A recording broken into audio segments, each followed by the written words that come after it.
Hi friends. So இன்றைக்கி வந்து simple dish தான், இட்லி உப்புமா. ஸோ நான் எப்படி செய்கிறேன்றதை பாருங்கள். ஆக்சுவலாக இன்றைக்கி வந்து ஒரு குயிக்கான டிஷ். ஸோ இன்றைக்கி ஃபுல்லாக அலைச்சல் இருந்ததுனால இட்லியை உதிர்த்து ஸோ சிம்பிளாக ஒரு உப்புமா பண்ண போகிறேன். ஸோ அதுக்கு வந்து ஃபஸ்ட்டு நம்ம இட்லியை உதிர்த்துக்கலாம்.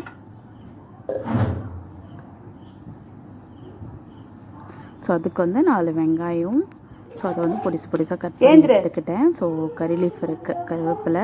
ஸோ வீட்டில் இருக்கிறத வச்சு எல்லோரும் செய்கிற மெத்தடில் தான். ஸோ கடலைப்பருப்பு, பட்டை மிளகாய். ஸோ பச்சை மிளகாய் விட பட்டை மிளகாய் ரொம்ப வாசனைக்கு நல்லா இருக்கும். பெருங்காயத்தூள். ஸோ அது வந்து சிம்பிள் தாளிப்பு போட்டு நம்ம ஒரு உப்புமா செய்ய போகிறோம். ஓகே. ஸோ ஆயில் விட்டாச்சு. கடுகு, கொஞ்சமாக கடலைப்பருப்பு ஸோ போட்டு அது கொஞ்சம் கோல்டன் ப்ரௌன் ஆகிற வரைக்கும் கொஞ்சம் வறுத்துக்கலாம்.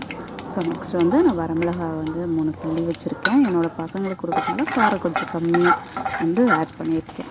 ஸோ அவங்க இதுக்கு ஏற்ற மாதிரி கொஞ்சம் கூட்டவோ குறைக்கவோ செஞ்சுக்கலாம்.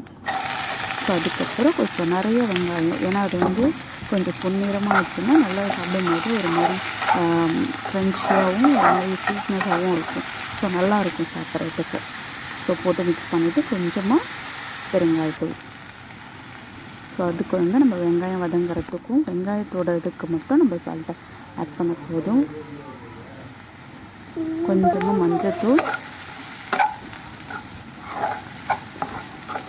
ஸோ இதெல்லாத்தையும் சேர்த்து ஒரு மிக்ஸ் பண்ணிவிட்டு போட்டுக்கிட்டா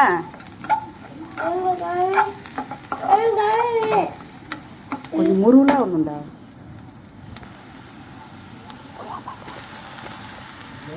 ஸோ இட்லியும் போட்டுட்டு ஸோ மிக்சிங் போட்டுட்டு ஸோ இறக்கி எடுத்துடலாம்.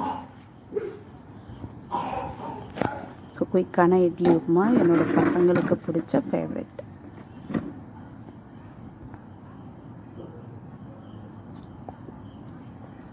Ready for it.